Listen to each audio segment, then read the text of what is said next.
जय हिंद दोस्तों, नमस्कार। कैसे हैं आप? मैं हूं आपका दोस्त देवदत्त मिश्रा और आपके अपने चैनल कोचिंग जंक्शन पर आज से शुरू कर रहा हूं एक नई सीरीज जो आधारित होगा भारतीय संविधान एवं राज्य व्यवस्था पर।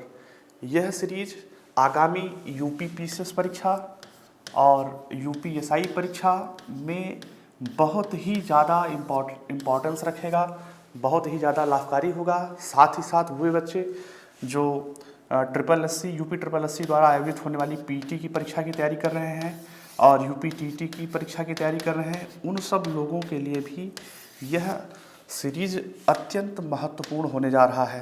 तो मेरे साथ आप बने रहिए। अगर आपने चैनल को सब्सक्राइब नहीं किया है तो पहले चैनल को सब्सक्राइब कर लें ताकि आपको समय समय पर नोटिफिकेशन मिलता रहे और आपको अपडेट्स मिलता रहे। हर सीरीज का जो है आपको लाभ मिलता रहे। जैसे ही कोई रिलीज हो चैप्टर, वीडियो रिलीज हो, आपको तुरंत जो है जानकारी मिल जाए। तो शुरू करते हैं। इंडियन पॉलिटी एंड कॉन्स्टिट्यूशन, यह जो पूरी सीरीज है यह एम लक्ष्मीकांत द्वारा लिखी गई पुस्तक भारतीय राज्य व्यवस्था एवं संविधान पर आधारित होगी और कुछ विशेष तथ्य जो है मैंने रिसर्च करके अन्य जगहों से लिए हैं, तो मैंने कुछ जो है इसमें इनपुट्स भी जो है डाला हुआ है, उसका असर भी आपको देखने को मिलेगा। तो भारतीय संविधान की बात करते हैं तो आप जानते हैं कि भारत का जो संविधान है वह 26 जनवरी 1950 से अस्तित्व में आया। यानी 26 जनवरी 1950 को भारतीय संविधान क्या हुआ था, पूर्ण रूप से लागू हुआ था। तब से लगातार यह जो है संशोधित होता रहा, विभिन्न इसके आयाम बदलते रहे, लेकिन इसका बेसिक स्ट्रक्चर नहीं बदला। और यह जो संविधान अपना लागू हुआ है, यह संविधान ज़्यादातर इसके प्रावधान आधारित हैं ब्रिटिश पार्लियामेंट्री सिस्टम पर। ठीक है ना, ब्रिटिश संसदीय, आप कह लीजिए कि ब्रिटिश के संविधान का, ब्रिटेन के संविधान पर यह ज़्यादातर आधारित है।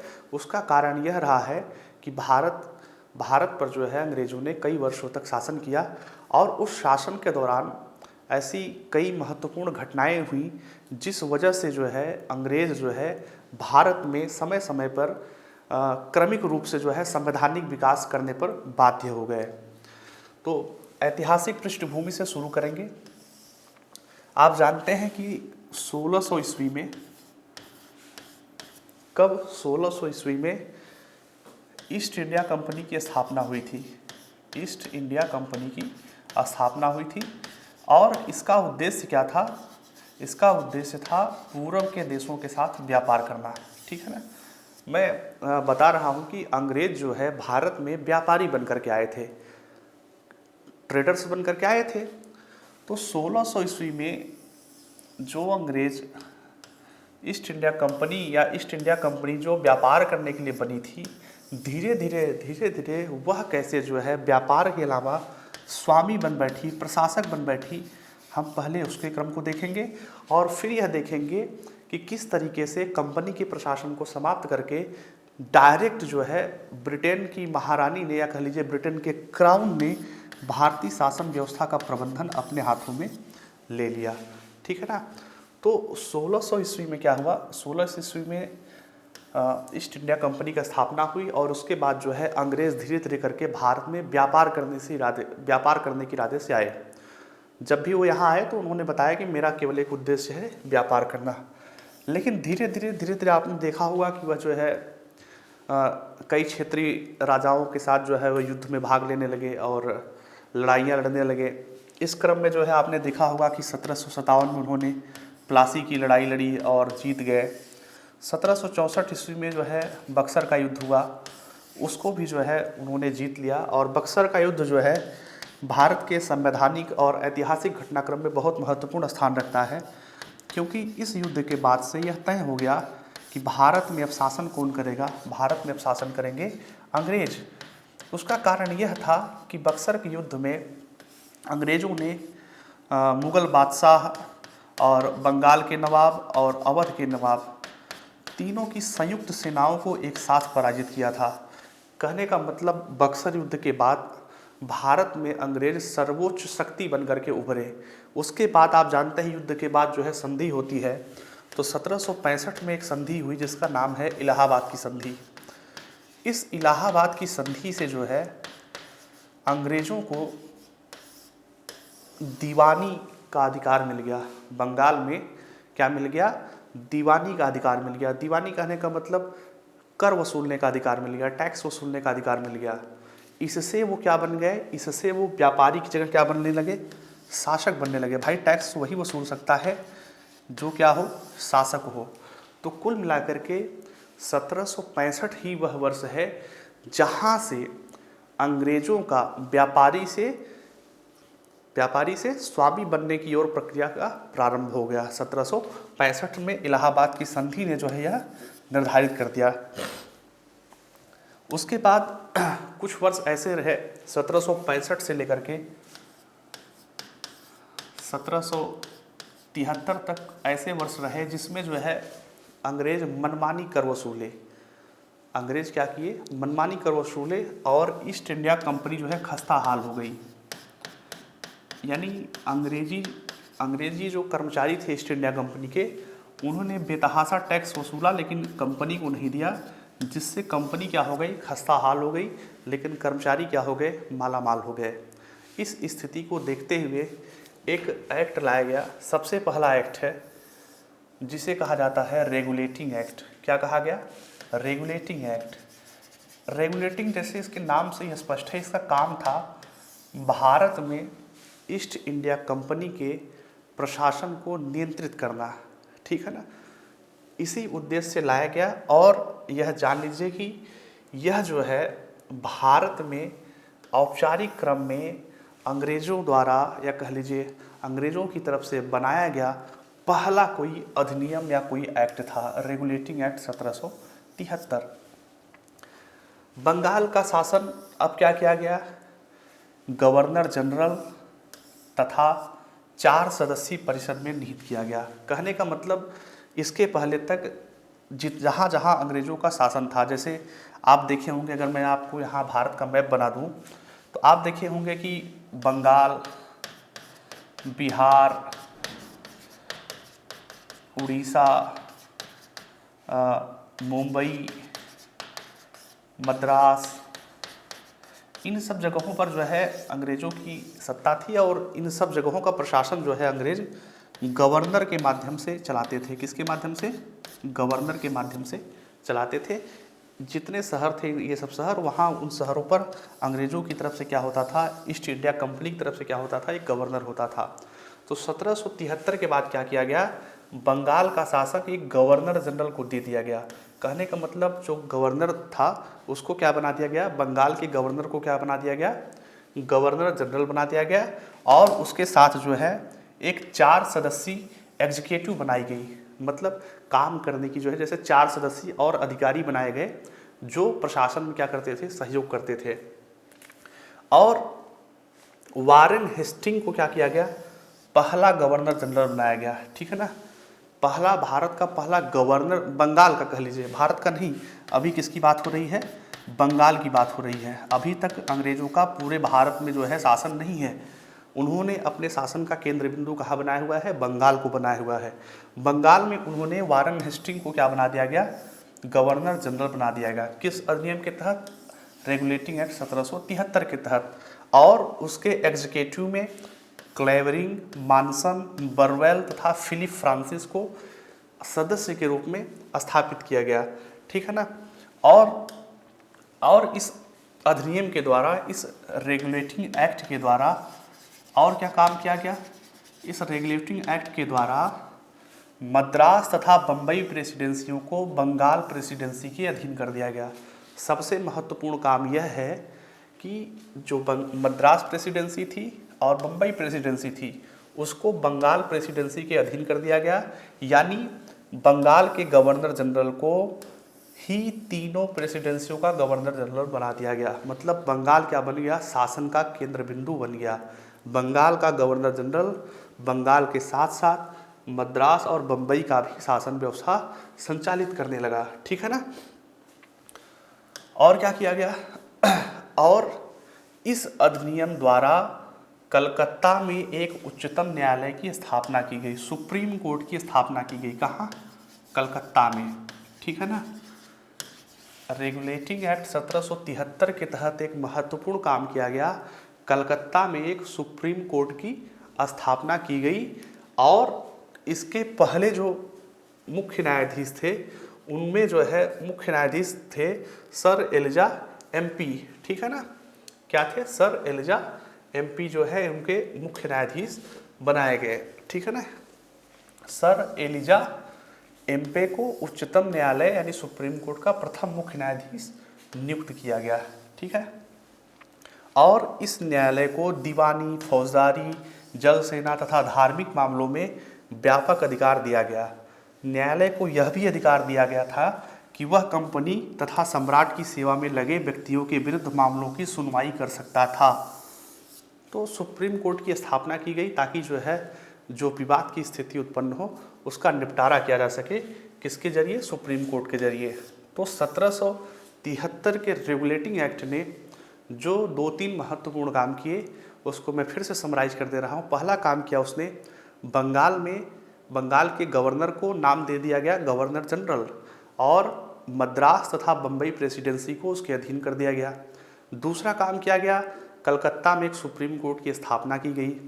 तीसरा काम किया गया कि कंपनी के कर्मचारियों पर निजी गिफ्ट लेने पर, मतलब कंपनी के कर्मचारी न तो अब जो है किसी से गिफ्ट ले सकते थे न तो घूस ले सकते थे, मतलब रिश्वत लेने पर पूर्ण प्रतिबंध लगा दिया गया, उनका वेतन बढ़ा दिया गया।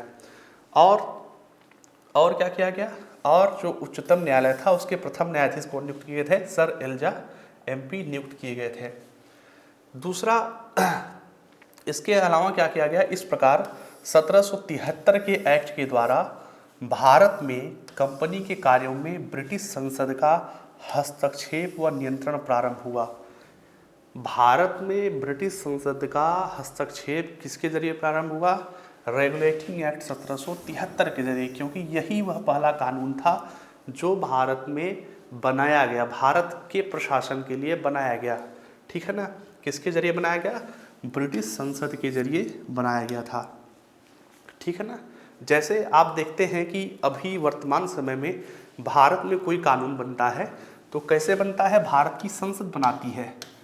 अब चूंकि उस समय जो है भारत गुलाम था अंग्रेजों का, तो ये सब जितने अधिनियम बने उसको कौन बनाया था, उसको बनाया था ब्रिटिश संसद ने, ठीक है ना। किसने बनाया था, ब्रिटिश संसद ने बनाया था, ठीक है। एक अधिनियम उसके बाद और आया, 1773 के बाद आया 1781 का संशोधित अधिनियम। इसने क्या किया, इसने जो है इसमें सर्वोच्च न्यायालय की शक्तियों को डिफाइन किया गया, ठीक है ना। किसकी शक्तियों को, कलकत्ता में जो 1773 के एक्ट के जरिए सुप्रीम कोर्ट बनाया गया था उसकी लिमिटेशन तय की गई कि यह जो है कंपनी कर्मचारियों के विरुद्ध कार्रवाई नहीं करेगी जो उन्होंने एक सरकारी अधिकारी की हैसियत से किया है। मतलब अगर कंपनी का कर्मचारी, ईस्ट इंडिया कंपनी का कर्मचारी सरकारी हैसियत से कहीं जो है हमला किया है तो उस पर जो है सर्वोच्च न्यायालय द्वारा कोई भी कार्रवाई नहीं की जाएगी। कुल मिलाकर के सर्वोच्च न्यायालय की शक्तियों पर 1781 के संशोधित अधिनियम द्वारा क्या लगा दिया गया, लिमिटेशन लगा दिया गया। और दूसरा यह भी व्यवस्था बनाई गई कि कानून बनाते तथा उसका क्रियान्वयन करते समय भारतीयों के सामाजिक और धार्मिक रीति रिवाजों का सम्मान करने का निर्देश भी इस संशोधित अधिनियम के जरिए दिया गया। इसके बाद जो है 1773 में एक रेगुलेटिंग एक्ट आया, 1773 के बाद 1781 में संशोधित अधिनियम आया, फिर 1784 में क्या आया, पिट्स इंडिया अधिनियम, जिसको बोलते हैं पिट्स इंडिया एक्ट 1784। क्या बोलते हैं, पिट्स इंडिया एक्ट 1784 बोलते हैं, ठीक है ना। क्या बोलते हैं, पिट्स इंडिया एक्ट 1784। इसने क्या किया कि इस अधिनियम का जो उद्देश्य था कंपनी पर आधिकारिक नियंत्रण स्थापित करना तथा भारत में कंपनी की गिरती हुई प्रतिष्ठा को बचाने के उद्देश्य से यह अधिनियम पारित किया गया था। और भारत में गवर्नर जनरल की परिषद की संख्या 4 से कम करके कितनी कर दी गई, 3 कर दी गई। आपने देखा था कि 1773 के रेगुलेटिंग एक्ट द्वारा बंगाल के गवर्नर को क्या बनाया गया था, गवर्नर जनरल बनाया गया था। और गवर्नर जनरल की सहायता के लिए एक परिषद की स्थापना की गई थी जिसमें कितने सदस्य होते थे, 4 सदस्य हुआ करते थे।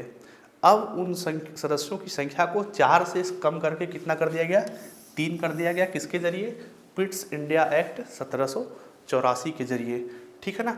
और यह जो काउंसिल थी गवर्नर जनरल की, यह जो काउंसिल थी गवर्नर जनरल और उसके 3 सदस्य, अब तो 3 सदस्य ही हैं, इसी काउंसिल को युद्ध हो, संधि हो, राजस्व हो, सैन्य शक्ति हो, देसी राजस्व, सभी की सुपरिटेंडेंस की, अधीक्षण की शक्ति जो है प्रदान की गई। सभी मामलों में अधिकार लेने का निर्णय किसे दिया गया, इसी गवर्नर जनरल की परिषद को दिया गया, गवर्नर जनरल की काउंसिल को दिया गया। और कंपनी के भारतीय अधिकृत प्रदेशों को पहली बार ब्रिटिश अधिकृत प्रदेश कहा गया। यह पॉइंट आप रिमेंबर कर लीजिए, प्रायः परीक्षा में पूछा जाता है कि ऐसा कौन सा अधिनियम था जिसके जरिए भारत के, यानी किसके, कंपनी के अधीन भारतीय अधिकृत प्रदेश, भाई ब्रिटिश का डायरेक्ट तो प्रशासन था नहीं, शासन कौन कर रहा था, कंपनी कर रही थी। तो कंपनी के अधीन जितना भी भारतीय अधिकृत क्षेत्र था, भारतीय अधिकृत प्रदेश था, उसको क्या कहा गया, उसको पहली बार कहा गया ब्रिटिश अधिकृत प्रदेश, ठीक है ना। क्या कहा गया, ब्रिटिश ऑक्यूपाइड टेरिटरी कहा गया, ठीक है ना। यानी कंपनी का जो भी अधिकृत प्रदेश है वो किसका प्रदेश है, ब्रिटिश अधिकृत प्रदेश है, ठीक। फिर इसके बाद इसी अधिनियम में पिट्स इंडिया एक्ट 1784 में ही और कुछ प्रावधान किए गए, जिसमें जो है एक द्वैध शासन की शुरुआत की गई। द्वैध शासन का मतलब ये हो गया कि जैसे कोई भी कंपनी होती है, ईस्ट इंडिया कंपनी भी क्या थी, एक कंपनी थी। तो कंपनी में जो है ढेर सारे शेयर धारक होते हैं। जैसे कंपनी बनती है तो उसमें कई लोगों के शेयर होते हैं, कई लोगों के हिस्से होते हैं। तो उसमें से जो है जिनके हिस्से जो है ज़्यादा होते हैं उनको जो है संचालक मंडल में शामिल कर दिया जाता है। तो यानी कंपनी को चलाने वाली जो संस्था होती है उसको क्या कहते हैं, उसको कहते हैं बोर्ड ऑफ डायरेक्टर्स। क्या कहते हैं, बोर्ड ऑफ डायरेक्टर्स कहते हैं, बोर्ड ऑफ डायरेक्टर्स। इसी बोर्ड ऑफ डायरेक्टर्स के जरिए किसी भी कंपनी का क्या होता है, प्रशासन होता है, चाहे प्राइवेट कंपनी हो चाहे सरकारी कंपनी हो। और ईस्ट इंडिया कंपनी का भी प्रशासन किसके जरिए होता था, बोर्ड ऑफ डायरेक्टर्स के जरिए होता था। लेकिन पिट्स इंडिया एक्ट ने एक काम और कर दिया गया कि इस बोर्ड ऑफ डायरेक्टर्स के अलावा एक और बोर्ड गठित किया जाएगा जिसको कहा जाएगा बोर्ड ऑफ कंट्रोल। क्या कहा जाएगा, बोर्ड ऑफ कंट्रोल, ठीक है ना, बोर्ड ऑफ कंट्रोल कहा जाएगा, ठीक। कंपनी के मालिक कौन थे, कंपनी के मालिक तो उसके शेयरधारक थे और उसका संचालन कैसे होता था, बोर्ड ऑफ डायरेक्टर्स के जरिए होता था। लेकिन अब क्या किया गया कि एक और बोर्ड की स्थापना की गई जिसका नाम था बोर्ड ऑफ कंट्रोल। और बोर्ड ऑफ कंट्रोल की स्थिति को मजबूत कर दिया गया। इसमें जो नियुक्त किए जाते थे, इसमें 6 सदस्य नियुक्त किए जाते थे। 6 सदस्य में एक तो ब्रिटेन का जो है वित्त मंत्री होता था, दूसरा ब्रिटिश सचिव होता था तथा 4 अन्य जो है सम्राट द्वारा नियुक्त किए जाते थे। सम्राट कहने का मतलब वहाँ की सरकार द्वारा, प्रधानमंत्री द्वारा नियुक्त किए जाते थे, ठीक है ना। प्रधानमंत्री की सिफारिश पर सम्राट द्वारा नियुक्त किए जाते थे, ठीक है ना। और इसी बोर्ड ऑफ कंट्रोल को, ध्यान दीजिएगा, इसी बोर्ड ऑफ कंट्रोल को कंपनी के भारत सरकार के नाम से आदेशों एवं निर्देशों को स्वीकृत अथवा अस्वीकृत करने का अधिकार प्रदान कर दिया गया, ठीक है ना। यानी कहने का मतलब भारत में युद्ध होगा, कैसी होगी कंपनी, मतलब कुल मिलाकर के जो भी पॉलिटिकल मामला होगा, कैसा मसला, राजनीतिक मामला होगा, उसको कौन देखेगा, उसको देखेगा बोर्ड ऑफ कंट्रोल। और बोर्ड ऑफ डायरेक्टर्स क्या करेंगे, केवल कमर्शियल मसलों को देखेंगे। कमर्शियल मसलों का मतलब ये हुआ कि भाई कंपनी का स्थापना किस लिए हुई थी, कंपनी का स्थापना हुई थी व्यापार करने के लिए। तो व्यापार वाला जो काम देखा जाएगा वह कौन देखा जाएगा, बोर्ड ऑफ डायरेक्टर्स के द्वारा देखा जाएगा। और राजनीतिक मामला जो है, कंपनी का काम बढ़ रहा है, कंपनी जो है चूँकि राजनीतिक संस्था होती जा रही है, यह जो है युद्ध लड़ रही है और भारतीय क्षेत्रों को जीत रही है, तो ऐसे राजनीतिक मसलों को देखने के लिए बोर्ड ऑफ कंट्रोल की स्थापना की गई, ठीक है ना। किसकी स्थापना की गई, बोर्ड ऑफ कंट्रोल की स्थापना की गई। 1776 में एक और अधिनियम आया जिसको कहते हैं 1786 में एक और अधिनियम आया जिसको बोलते हैं 1786 का अधिनियम। उस समय जो है गवर्नर जनरल थे लॉर्ड कॉर्नवालिस। कौन थे, लॉर्ड कॉर्नवालिस। और लॉर्ड कॉर्नवालिस ने मांग की कि उन्हें जो है उनकी जो काउंसिल है वह जो है काउंसिल के विशेष परिस्थितियों में काउंसिल के आदेशों को क्या कर सके, आदेशों को खारिज कर सके और अपनी जो है मतलब कुल मिलाकर के उन्होंने ज़्यादा पावर की डिमांड की। हमें ज़्यादा पावर चाहिए, हमें ऐसी परिस्थिति में हमें अपने विवेक से जो है डिसीजन लेने का अधिकार दिया जाए और हम काउंसिल के निर्णय को मानने के लिए बाध्य न हो, ठीक है ना। और दूसरा जो है अभी तक क्या होता था, एक सेनापति जो है अलग से नियुक्त किया जाता था भारत में ईस्ट इंडिया कंपनी के जरिए, लेकिन जो है लॉर्ड कॉर्नवालिस को ही क्या दे दिया गया, मुख्य सेनापति की भी शक्ति दे दी गई। किसके जरिए, 1786 के अधिनियम के जरिए। यानी 1786 अधिनियम के जरिए गवर्नर जनरल ही क्या बन गया, मुख्य सेनापति बन गया, ठीक है ना। यानी सेना पर भी उसका सीधा नियंत्रण हो गया। उसके बाद 1793 में आता है राजपत्र, जिसको कहते हैं चार्टर एक्ट। क्या कहते हैं, चार्टर एक्ट, यानी राजपत्र आता है 1793 में। इसका एक महत्वपूर्ण काम यह है कि इसके पहले जितने भी अधिनियम पारित हुए थे उसके सारे महत्वपूर्ण प्रावधानों को इसमें शामिल किया गया था। और इसके अलावा पहला काम तो ये किया गया कि भारत में कंपनी के शासन को 20 साल के लिए और बढ़ा दिया गया, कि भारत में कंपनी अगले 20 साल, 1793 से 20 साल का मतलब 1813 तक कंपनी शासन करेगी। पहला यह निश्चित कर दिया गया। दूसरा यह निश्चित किया गया कि जो नियंत्रक मंडल के सदस्य हैं उनको वेतन कहाँ से दिया जाएगा, भारतीय कोष से दिया जाएगा। अभी तक कहाँ से दिया जाता था, अभी तक ब्रिटिश कोष से दिया जाता था, ठीक है ना, ब्रिटिश कोष से दिया जाता था, या कह लीजिए कि ईस्ट इंडिया कंपनी के कोष से दिया जाता था। लेकिन अब कहाँ से दिया जाएगा, वह भारतीय कोष से दिया जाएगा। फिर इसके बाद क्या हुआ, फिर इसके बाद आया 1813 का राजपत्र। बहुत महत्वपूर्ण अधिनियम है चार्टर एक्ट 1813। चार्टर एक्ट 1813 को आप नोट कर लीजिए, यह जो है अत्यंत महत्वपूर्ण है। आप यह ध्यान लीजिए कि चार्टर एक्ट 1813 के पहले तक भारत में जो भी व्यापार होता था उस पर केवल किसका नियंत्रण था, ईस्ट इंडिया कंपनी का नियंत्रण था। यानी अगर कोई अंग्रेज जो है चाहे कि हम आकर के भारत में व्यापार कर लें तो उसके व्यापार करने पर मनाही थी, क्योंकि व्यापार का एक्सक्लूसिव राइट किसके पास था, ईस्ट इंडिया कंपनी के पास था 1813 से पहले तक।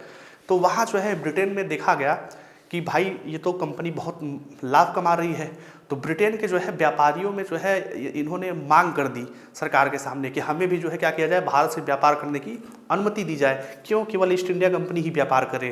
तो ऐसी स्थिति को देखते हुए जो 1813 का चार्टर अधिनियम आया उसमें क्या किया गया, सबसे पहले क्या किया गया कि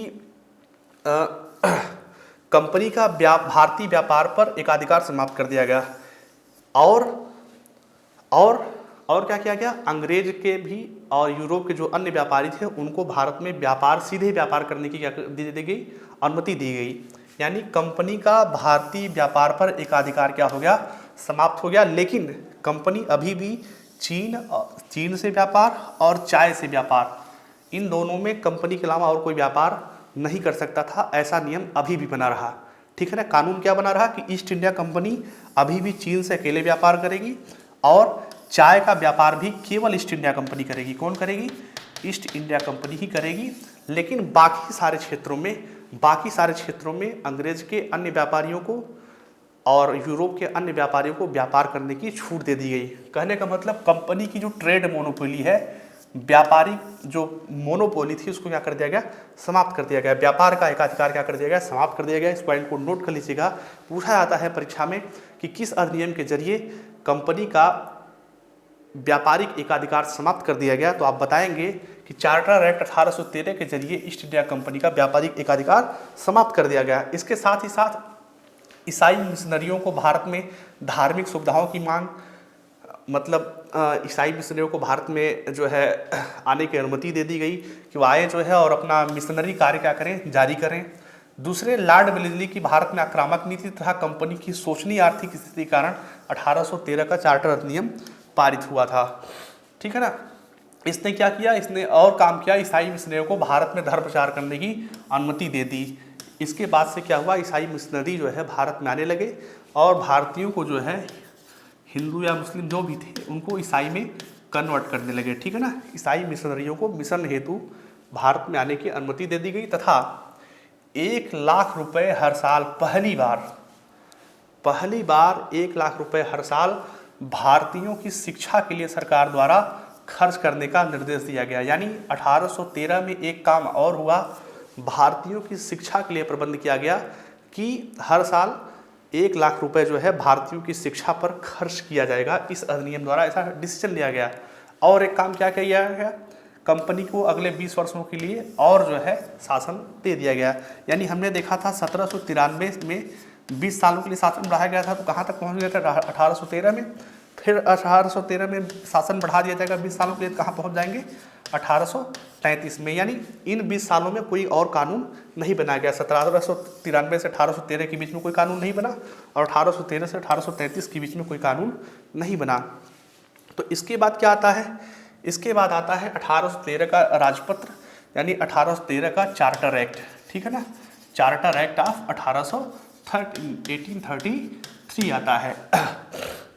इसने क्या किया गया, अभी हमने देखा कि 1813 में क्या हुआ था। 1813 में कंपनी का व्यापारिक एकाधिकार समाप्त कर दिया गया था। कंपनी की जो ट्रेड मोनोपोली थी उसको समाप्त कर दिया गया था। अब 1833 में क्या होगा, 1833 में कंपनी का व्यापार पर ही काम समाप्त कर दिया गया। सॉरी, यानी कंपनी जो व्यापारी बनकर के आई थी, अब वह व्यापार नहीं करेगी, यह डिसीजन ले लिया गया। ईस्ट इंडिया कंपनी अब व्यापार नहीं करेगी, ठीक है ना। 1833 के चार्टर एक्ट में यह डिसीजन लिया गया कि ईस्ट इंडिया कंपनी अब व्यापार नहीं करेगी। तो क्या करेगी, तो भैया केवल वह और केवल क्या करेगी, प्रशासन करेगी, शासन करेगी, एडमिनिस्ट्रेशन करेगी। यानी 1833 के चार्टर एक्ट के बाद से ईस्ट इंडिया कंपनी केवल और केवल जो है क्या बन गई, एक एडमिनिस्ट्रेटिव इकाई बन गई। कैसी बन गई, एक प्रशासकीय इकाई बन गई, ठीक है ना। व्यापारिक काम सारा क्या कर लिया गया, इससे समाप्त कर लिया गया। चीन और चाय पर जो व्यापारिक एकाधिकार था वो भी स्वतः क्या कर लिया गया, समाप्त कर लिया गया, ठीक है ना। और 1813 के बाद क्या स्थिति हुई थी, 1813 के बाद से 1833 तक जो है, अगर आप बैकग्राउंड देखेंगे, ऐतिहासिक बैकग्राउंड देखेंगे, तो आप पाएंगे कि भारत में कंपनी के साम्राज्य में काफ़ी वृद्धि हुई। कंपनी ने कहाँ कहाँ एकाधिकार और कर लिया, महाराष्ट्र में कंपनी का शासन हो गया, मध्य भारत में कंपनी का शासन हो गया, पंजाब में कंपनी जीत गई, सिंध में भी जो है कंपनी का साम्राज्य फैल गया, ग्वालियर में फैल गया, इंदौर में फैल गया। कुल मिलाकर के कंपनी का जो है जो क्षेत्र था वह काफ़ी विस्तृत हो गया, जिस वजह से कंपनी मजबूर हो गई कि भाई जो व्यापार करने का काम है इसको छोड़ दीजिए और केवल क्या करिए, शासन करिए। और इस वजह से 1833 में क्या लाया गया, 1833 में लाया गया चार्टर एक्ट, जिसने क्या किया था, जिसने कंपनी को एक शुद्ध प्रशासनिक निकाय में बदल दिया, ठीक है ना।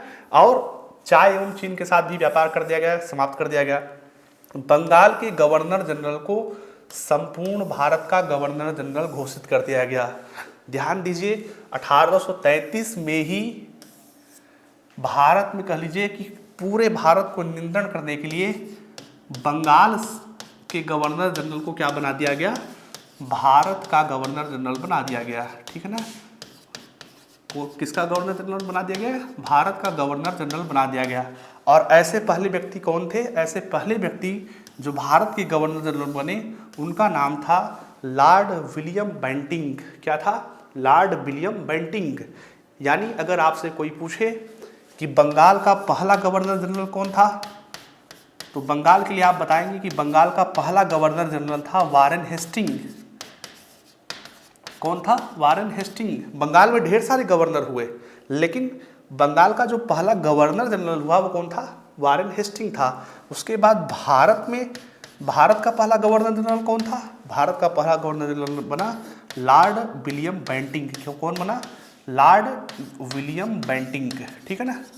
लॉर्ड विलियम बेंटिंक जो है भारत में पहला गवर्नर जनरल बना, किसके जरिए, 1833 के चार्टर एक्ट के जरिए भारत में पहला गवर्नर जनरल बन गया, ठीक है ना। और इसी गवर्नर जनरल को भारत के जितने भी कंपनी के प्रशासनिक क्षेत्र थे उनके सैनिक असैनिक सभी शासन की निरीक्षण की जिम्मेदारी दे दी गई, किसको, भारत के गवर्नर जनरल को, ठीक है ना, 1833 के एक्ट के द्वारा। और क्या किया गया, 1833 एक्ट में एक ये भी प्रावधान कर दिया गया, क्योंकि अब भारत में कंपनी का शासन बहुत बड़ा हो गया है, बहुत बड़े क्षेत्रों में क्या हो गया है, कंपनी का शासन हो गया है। तो इसी में एक विधि आयोग के गठन का प्रस्ताव रखा गया, किसका, कि अब जो है एक लॉ कमीशन की स्थापना की जाएगी, ठीक है ना। लॉ कमीशन की स्थापना की जाएगी। और इस लॉ कमीशन का, इस विधि आयोग का काम होगा भारत में कानून बनाना। कैसा कानून बनाना? जैसे भारतीय दंड संहिता बनी, आईपीसी बननी है, सीआरपीसी बननी है, कोई व्यक्ति क्राइम करता है उसको दंड कैसे देना है, भू राजस्व कानून क्या बनाया जाना है, इन सब के लिए मतलब कानूनों को संहिताबद्ध करने के लिए एक विधि आयोग की स्थापना की गई। और उस विधि आयोग का जो पहला अध्यक्ष था, यानी पहले विधि आयोग का जो अध्यक्ष था वह बना लॉर्ड मैकाले। कौन बना? Lord Macaulay. यानी भारत में विधि आयोग की स्थापना कब की गई? 1833 के चार्टर एक्ट के बाद की गई और 1834 में भारत में पहला विधि आयोग अस्तित्व में आया। इस पहले विधि आयोग का अध्यक्ष कौन था? लॉर्ड मैकाले था। इसलिए अगर आपसे पूछा जाए कि भारत का पहला विधि आयोग का अध्यक्ष कौन था, तो आप क्या बताएंगे? लॉर्ड मैकाले था। इसके बाद से ही कानूनों को संहिताबद्ध करने की, लॉज को कोडिफाई करने की प्रक्रिया क्या हुई? शुरू की गई। फिर इसके बाद आया 1853 का चार्टर एक्ट। ठीक है ना? आप देख रहे हैं कि 1793 के 20 वर्ष बाद 1813 में आया, 1813 के 20 वर्ष बाद 1833 में आया, उसके 20 वर्ष बाद कब आया? 1853 में एक और चार्टर एक्ट आया। इसमें क्या किया गया? यह कह लीजिए कि यह जो है अंतिम चार्टर एक्ट था। किसकी तरफ से? जब ईस्ट इंडिया कंपनी शासन कर रही है।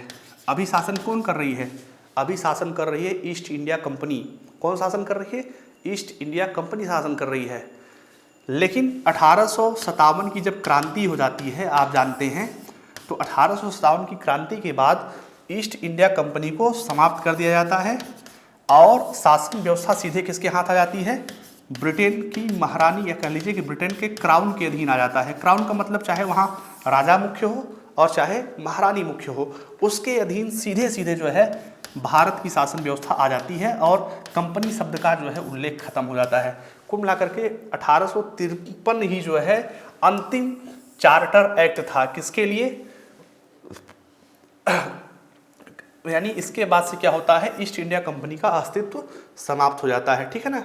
और उस समय गवर्नर जनरल थे लॉर्ड डलहौजी। लॉर्ड डलहौजी आप जानते हैं, हड़प नीति जो है, डॉक्ट्रिन ऑफ लैप्स अपनाया था। इसने इतना तहलका मचा दिया था लॉर्ड डलहौजी ने कि आप देखते हैं कि इसी का परिणाम था कि 1857 में जो है महान सैनिक विद्रोह हो गया, जिसको कहते हैं 1857 ईस्वी की क्रांति हो गई। इसके बाद से जो है पूरी धारा बदल जाती है और भारत पर जो है ईस्ट इंडिया कंपनी की जगह कौन शासन करने लगता था?